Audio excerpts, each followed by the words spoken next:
اس بنیاد پہ حاضر و ناظر ہے کہ وہ شاہد ہے، تو پھر آپ کو پوری امت کو بھی ماننا پڑے گا کہ وہ حاضر و ناظر ہے، کیونکہ اس کے بارے میں بھی کہا جا رہا ہے کہ وہ گواہی دے گی۔ اس کے بعد ہے مبشر و نذیرہ، یہ دوسری اور تیسری صفت ہے، پہلی تھی شاہد اور دوسری اور تیسری ہے مبشر و نذیرہ، یہ دوسری اور تیسری صفت ہے، یعنی آپ ایمان والوں کو یہ بشارت دینے والے ہیں کہ ان قریب ان سے مصائب کے بادل چھٹ جانے والے ہیں، اور جلد ہی اللہ تعالیٰ انہیں اپنی فتح و نصرت سے سرفراز فرمائے گا، اور مرنے کے بعد انہیں جنت کی ابدی نعمتیں اور اللہ کا دیدار میسر ہونے والا ہے۔ اسی طرح آپ حق کا انکار کرنے والوں کو دنیا میں ان کے برے انجام اور ذلت و خواری سے ڈرانے والے ہیں، اور آخرت میں جہنم کے دائمی عذاب سے بھی۔ اس دنیا میں کیا ایک شخص اللہ تعالیٰ کا دیدار کر سکتا ہے؟ کوئی بتائے گا؟ نہیں سر، اللہ تعالیٰ کو ان آنکھوں سے نہیں دیکھا جا سکتا۔ بالکل، لا تدرکہ الابصار، اس کو جو ہے نا آنکھیں نہیں پا سکتی۔ تو اس دنیا میں جو ہے ایک انسان، چاہے وہ پیغمبر ہوں، انبیاء ہوں، رسول ہوں، وہ اس دنیا کی زندگی میں اللہ تعالیٰ کا دیدار نہیں کر سکتے۔ وہ صحیح بخاری میں حضرت عائشہ رضی اللہ تعالیٰ عنہا سے مروی ہے نا کہ جو شخص یہ کہتا ہے کہ اللہ کے رسول علیہ الصلوۃ والسلام نے اللہ تعالیٰ کو دیکھا، دیدار کیا، تو وہ جھوٹ کہتا ہے۔ تو نبی کریم صلی اللہ علیہ وسلم نے بھی اللہ تعالیٰ کا اس دنیا میں دیدار نہیں کیا ہے۔ البتہ قیامت میں لوگوں کو قیامت کے بعد جنت میں اہل جنت کو اللہ تعالیٰ اپنا دیدار کروائیں گے، جس طرح وہ حدیث مبارکہ میں آتا ہے نا کہ اللہ تعالیٰ آئیں گے اہل جنت کے پاس اور آ کے کہیں گے کہ اہل جنت میں تمہیں ایک بڑی نعمت دینے والا ہوں۔ تو اہل جنت حیران ہوں گے کہ ہمارے پاس تو بہت ساری نعمتیں پہلے ہی موجود ہیں، تو اللہ تعالیٰ کہیں گے کہ اب میں تمہیں جو ہے نا اپنا دیدار کروانے والا ہوں۔ تو پھر اس وقت میں اللہ تعالیٰ اپنا دیدار کروائیں گے، اور جنت کی نعمتوں میں سے سب سے بڑی نعمت جو ہوگی وہ اللہ تعالیٰ کا دیدار ہی ہوگا، اللہ تعالیٰ کو دیکھنا ہوگا۔ اور جو اہل جنت ہوں گے وہ اپنے مختلف مناسب کے لحاظ سے اور اپنی جو ان کا لیول ہوگا جنت میں، اس لحاظ سے وہ لوگوں کا دیدار کریں، اللہ تعالیٰ کا دیدار کریں گے۔ اگلی آیت ہے وداعیا الی اللہ باذنہ وسراجا منیرا۔ تو تین صفات، اللہ کے رسول کی تین صفات کا تذکرہ پچھلی آیت میں تھا، اور دو صفات کا تذکرہ اس آیت میں ہے۔ دو صفات کون سی ہیں؟ کہ آپ دائی ہیں، اللہ تعالیٰ کی طرف بلانے والے ہیں، داعیا الی اللہ، اللہ کی طرف بلانے والے ہیں اللہ کے حکم کے ساتھ، وسراجا منیرا، اور آپ ہیں روشنی کرنے والا چراغ، روشن چراغ ہیں آپ، روشنی کرنے والا چراغ ہے۔ تو چوتھی صفت ہے داعیا الی اللہ، اور پانچویں صفت ہے سراج منیر۔ وداعیا الی اللہ یعنی آپ اللہ کی توحید اور اس کے احکام کی اطاعت کی طرف لوگوں کو دعوت دینے والے ہیں۔ وسراج منیرا، قرآن مجید میں دو جگہ سورج کو سراج کہا گیا ہے، جیسا کہ آسمانوں کو اوپر تلے پیدا کرنے کے ذکر کے بعد فرمایا وجعل القمر فیہن نورا وجعل الشمس سراجا، اور اس نے ان میں چاند کو نور بنایا اور سورج کو چراغ بنایا۔ تو یہاں پہ اس کا سراج کا تذکرہ موجود ہے، اور دوسری جگہ وجعلنا سراجا وہاجا، اور ہم نے ایک بہت روشن گرم چراغ بنایا۔ تو ان دو آیتوں میں سراج کا تذکرہ موجود ہے۔ تو یہاں پہ رسول اللہ صلی اللہ علیہ وسلم کو سراج منیر فرمایا، یہاں صرف اللہ کے رسول علیہ الصلوۃ والسلام کو صرف سراجہ نہیں کہا بلکہ سراج منیرہ کہا۔ تو اس کی وجہ یہ ہے کہ اللہ تعالیٰ نے آپ صلی اللہ علیہ وسلم کو لوگوں کی کفر و شرک کی ظلمتوں سے نکال کر ایمان کے نور کی طرف لانے کا ذریعہ بنایا، ٹھیک ہے؟ تو اس اعتبار سے آپ کو روشنی کرنے والا چراغ کہا گیا ہے، جس طرح سورج کو رات کی تاریکی ختم کر کے روشنی کا ذریعہ بنایا۔ سراج منیر قرار دینے کی ایک وجہ یہ ہے کہ رات کی تاریکی میں چاند کے نور کے باوجود روشنی کے لیے آگ یا مشعلیں جلانے کی ضرورت باقی رہتی ہے۔ جب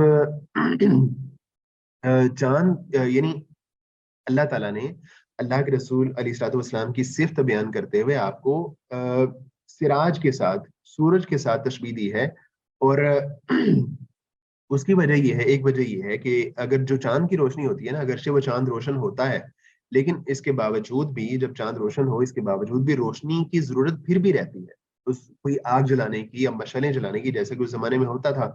تو مشعلیں جلائی جاتی تھیں.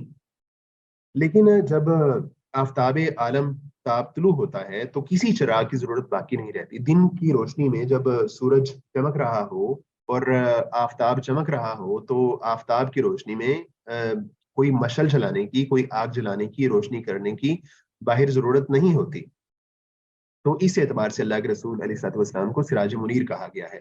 اسی طرح رسول اللہ صلی اللہ علیہ وسلم کی آمد کے بعد نہ کسی نبی کی پیروی باقی رہی، نہ قرآن و حدیث کے ہوتے ہوئے کسی امام، بزرگ یا پیر کی تقلید کی گنجائش ہے. وَبَشِّرِ الْمُؤْمِنِينَ بِأَنَّ لَهُم مِّنَ اللَّهِ فَضْلًا كَبِيرًا، اور ایمان والوں کو خوشخبری دے دیں کہ ان کے لیے من اللہ، اللہ تعالیٰ کی طرف سے، فضلاً کبیرہ، ایک بہت بڑا فضل ہے. ان کو بہت ہی اعلیٰ درجات اور اعلیٰ مقامات ملنے والے ہیں. ایمان والوں کو اس بات کی خوشخبری دے دیں. وَلَا تُطِعِ الْكَافِرِينَ وَالْمُنَافِقِينَ، اور آپ اطاعت نہ کریں کافروں کی اور منافقوں کی. وَدَعْ أَذَاهُمْ، اور ان کی جو تکالیف ہیں، اظہار ثانیہ ہیں، ان کی پرواہ نہ کریں. وَتَوَكَّلْ عَلَى اللَّهِ، اور اللہ تعالیٰ پر بھروسہ کریں. وَكَفَى بِاللَّهِ وَكِيلًا، اور جو اللہ تعالیٰ ہے وہی جو ہے نا وکیل کی حیثیت سے کافی ہے. اللہ تعالیٰ وکیل کی حیثیت سے کافی ہے. تو یہاں پہ اسی بات کی طرف دوبارہ اشارہ کیا جا رہا ہے کہ اگر کفار و منافقین آپ کو باتیں کرتے ہیں، باتیں بناتے ہیں، تو ان کی اظہار ثانیوں کی آپ پرواہ نہ کریں، ان کو اگنور کریں. اگر وہ آپ پہ جو ہے نا اعتراضات کر رہے ہیں کہ آپ نے منہ بولے بیٹے کے ساتھ شادی، منہ بولے بیٹے کی جو متعلقہ ہے اس کے ساتھ شادی کیوں کر لی، تو ان کو باتیں بنانے دیں. آپ ان کو اگنور کریں، ان کو ان کے حال پہ چھوڑ دیں. آپ جو ہے نا اپنا جو گول اور ٹارگٹ ہے اس پہ نظر رکھیں.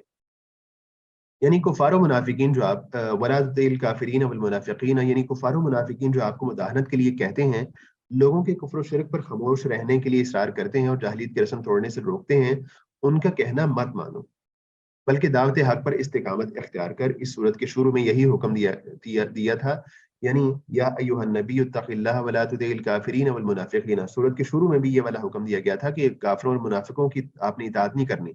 اب اسی بات کو دوبارہ اسی پہ ایمفسائز کیا جا رہا ہے، اس کو تاکید کے ساتھ دہرایا جا رہا ہے. ودا ازاہم، یعنی دعوت دین کی وجہ سے وہ آپ کو جو تکلیف پہنچاتے ہیں اس کی پرواہ مت کریں. وتوکل علی اللہ، یعنی آپ اپنے سب کام اللہ کے سپرد کر دیں، کیونکہ جو کام اللہ کے سپرد کر دیا جائے وہ اس کے لیے کافی ہے. اس کے بعد آیت نمبر 49 ہے، یا ایھا الذین آمنوا، اے لوگوں جو ایمان لائے ہو، اذا نکحتم المؤمنات، اور جب تم مومن عورتوں سے نکاح کرو، ثم طلقتموہن، پھر تم ان کو طلاق دے دو، من قبل ان تمسوہن، اس سے پہلے کہ تم نے ان کو چھوا ہو، ان کو ہاتھ لگایا ہو. فما لکم علیہن من عدۃ، تو اس صورت میں ان پر کوئی عدت نہیں ہے. تعتدونہا، جسے تم جو ہے نا شمار کرو. فمتعوہن، تم ان کو سامان دو. وسرحوہن سراحا جمیلا، اور انہیں چھوڑ دو اچھے طریقے سے چھوڑنا. اے لوگوں جو ایمان لائے ہو، جب تم ایسی عورتوں کو طلاق دے دو، ایسی جب تم مومن عورتوں سے نکاح کرو تو تم نے ان کو طلاق دینی ہو اور تم نے ان کو چھوا نہ ہو، تو ان پر کوئی عدت نہیں ہے. تو تم کیا کرو کہ ان کو جو ہے نا تھوڑا بہت ان کو اچھے طریقے سے کوئی سامان وغیرہ دے کے ان کو رخصت کر دو. تو یہاں پہ طلاق کے حوالے سے کچھ احکامات بیان ہو رہے ہیں، اور اس میں حکم یہ ہے کہ اگر کسی شخص کا نکاح ہوا ہے اور رخصتی نہیں ہوئی، یا رخصتی ہوئی ہے لیکن جو ہے نا ریلیشن شپ نہیں بنا، تو اس صورت میں اگر ایک شخص طلاق دینا چاہتا ہے تو کیا ہے کہ ان کو طلاق دینے کے بعد ان کی کوئی عدت نہیں ہوگی، کیونکہ جو باقی خواتین ہیں ان کی عدت تو اللہ تعالیٰ نے یہ بتائی ہے نا کہ والمطلقات یتربصن بانفسہن ثلاثۃ قروء، جو طلاق یافتہ عورتیں ہیں وہ 3 قروء تک انتظار کریں گی. ٹھیک ہے، تو جو عام طلاق یافتہ عورتیں ہیں ان کی عدت تو یہ بتا دی اللہ تعالیٰ نے، لیکن جو ایسی خواتین ہیں جن کا ریلیشن شپ نہیں بنا تو ایسی عورتوں کا حکم یہ ہے کہ ایسی متعلقہ عورتوں کا حکم یہ ہے کہ ان کی عدت 3 ماہ نہیں ہوگی، کیونکہ وہ جو عدت ہوتی ہے وہ اسی لیے ہوتی ہے نا کہ کنفرم ہو جائے کہ جو عورت ہے وہ جو ہے پریگننٹ ہے یا نہیں ہے، اس کا مقصد یہی ہوتا ہے. تو جب ایک ایسی عورت ہے تو اس کی عدت بھی نہیں ہوگی. یا ایھا الذین آمنوا اذا نکحتم المؤمنات، سورت کے شروع سے متبنہ بنانے کی رسم توڑنے کا. رسول اللہ صلی اللہ علیہ وسلم کے متبنہ زید رضی اللہ تعالیٰ عنہ کے اپنی بیوی زینب کو طلاق دینے کا، اور رسول اللہ صلی اللہ علیہ وسلم کی اس کے ساتھ نکاح کا ذکر آ رہا تھا. اس پر منافقین کی باتوں کا تذکرہ بھی ہوا اور ان کی پرواہ نہ کرنے کا بھی. پھر اللہ تعالیٰ نے رسول اللہ صلی اللہ علیہ وسلم کا منصب، آپ کی رفعت شان اور آپ کی ذمہ داریاں نہایت جامع انداز میں بیان فرمائی. اب دوبارہ نکاح و طلاق کے کچھ مسائل کا ذکر ہوتا ہے جن میں سے اکثر کا سابقہ رسول اللہ صلی اللہ علیہ وسلم کو بھی پیش آیا. یعنی یہ جو باتیں ہو رہی ہیں ان میں سے بہت ساری باتیں ہیں کہ اللہ کے رسول علیہ السلام کو بھی ان واقعات کا سامنا ہوا. من قبل ان تمسوہن، اس سے پہلے کہ تم نے ان کو چھوا ہو. میں ہاتھ لگانے سے مراد جماع ہے، اور یہ قرآن مجید کے بیان کی پاکیزگی ہے کہ وہ اس کے لیے صریح الفاظ کے بجائے کنائے کا لفظ استعمال کرتا ہے، مثلا مساس یا ملامسہ وغیرہ. اس میں ہمارے لیے بھی سبق ہے کہ یہ مفہوم ادا کرنے کے لیے صریح الفاظ کے بجائے کنائے کے الفاظ استعمال کیے جائیں. کسی مسلمان عورت کو اگر خاوند عقد نکاح کے بعد صحبت سے پہلے طلاق دے دے تو عورت پر کوئی عدت نہیں جس میں خاوند رجوع کر سکتا ہو، بلکہ اگر وہ عورت چاہے تو اسی وقت دوسرا نکاح کر سکتی ہے. یعنی جب اس کی عدت نہیں ہے تو اس کا مطلب یہ ہے کہ وہ طلاق کے فوراً ہی بعد وہ آگے نکاح کر سکتی ہے، کیونکہ صحبت ہوئی نہیں کہ یہ دیکھنے کے لیے انتظار کی ضرورت ہوگی حمل تو نہیں ٹھہرا. استاد محمد عبدو رحمہ اللہ لکھتے ہیں بعض اہل علم نے خلوت صحیحہ کو بھی بمنزلہ صحبت کے شمار کیا اور کہا ہے کہ خلوت صحیحہ طلاق دینے سے مہر اور عدت لازم ہوگی، مگر یہ مسئلہ بظاہر اس آیت کے خلاف. یعنی وہ ان کو تنہائی مل گئی تو اس صورت میں بعض فقہا کی رائے یہ ہے، بعض اہل علم کی رائے یہ ہے کہ اس کے بعد کیا ہوگا کہ ان کو مہر بھی دیا جائے گا اور عدت بھی لازمی ہوگی. لیکن وہ کہہ رہے ہیں کہ یہ مسئلہ بظاہر اس آیت کے خلاف ہے. یعنی وہ کہتے ہیں کہ تنہائی میسر آ گئی، صرف تنہائی میسر آ گئی تو اس صورت میں بھی ان کی عدت ہوگی، لیکن وہ کہتے ہیں یہ بات صحیح نہیں ہے. یہ حکم ان عورتوں کا ہے جنہیں دخول سے پہلے طلاق دی جائے. اگر نکاح کے بعد سے پہلے خاوند فوت ہو جائے تو عورت پر عدت بھی ہوگی اور خاوند کی وارث بھی ہوگی. ماکل بن سنان رضی اللہ تعالیٰ عنہ سے روایت ہے کہ رسول اللہ صلی اللہ علیہ وسلم نے بروا بنت واشق رضی اللہ تعالیٰ عنہ کے بارے میں یہ فیصلہ فرمایا تھا. فمتعوہن، جس عورت کو دخول سے پہلے طلاق دی گئی ہو وہ 2 حال سے خالی نہیں، یا تو نکاح کے وقت اس کے لیے مہر مقرر کیا گیا ہوگا یا نہیں. اگر مہر مقرر نہیں کیا گیا تو اسے مہر نہیں ملے گا. 2 صورتیں ہیں، یا تو ایک عورت کا مہر مقرر کر لیا گیا ہوگا یا مہر مقرر کیا ہوگا. اگر مہر مقرر نہیں تھا اور نکاح کے بعد طلاق ہو گئی تو اس صورت میں اسے مہر نہیں ملے گا، اور اگر مقرر کیا گیا تھا تو نصف مہر ملے گا. یعنی اگر مہر مقرر نہیں تھا اور نکاح کے بعد ہی طلاق ہو گئی تو اس صورت میں ان کو اس عورت کو مہر نہیں ملے گا. لیکن اگر مہر مقرر کر لیا گیا تھا تو مہر مقرر کرنے کے بعد نکاح کے بعد طلاق ہو جاتی ہے تو اس صورت میں ان کو پورا مہر نہیں بلکہ ہاف مہر دیا جائے گا، آدھا مہر دیا جائے گا. دونوں صورتوں میں عورت کو اپنی حیثیت کے مطابق کچھ سامان مثلا کپڑوں کا جوڑا وغیرہ دینا ضروری ہے. دونوں صورتوں میں جب مہر مقرر نہیں بھی کیا گیا، یہ مہر مقرر کر بھی لیا گیا ہے، تو دونوں صورتوں میں اللہ تعالیٰ فرما رہے ہیں کہ تم نے ان کو اچھے طریقے سے رخصت کرنا ہے، ان کو جو ہے نا کوئی کپڑوں کا جوڑا وغیرہ دینا ضروری ہے. اسے متع طلاق کہتے ہیں. مقصد اس کا طلاق سے ہونے والی دل شکنی کا کچھ نہ کچھ مداوع ہے. چنانچہ سہل بن سعد ابو سعید رضی اللہ تعالیٰ عنہ کا بیان کرتے ہیں کہ رسول اللہ صلی اللہ علیہ وسلم نے محنت سے نکاح کیا. جب رسول اللہ صلی اللہ علیہ وسلم کے پاس لائی گئی اور آپ نے اس کی طرف ہاتھ بڑھایا تو جیسے اس نے ناپسند کیا. پاک صلی اللہ علیہ وسلم ابو سعید سے کہا کہ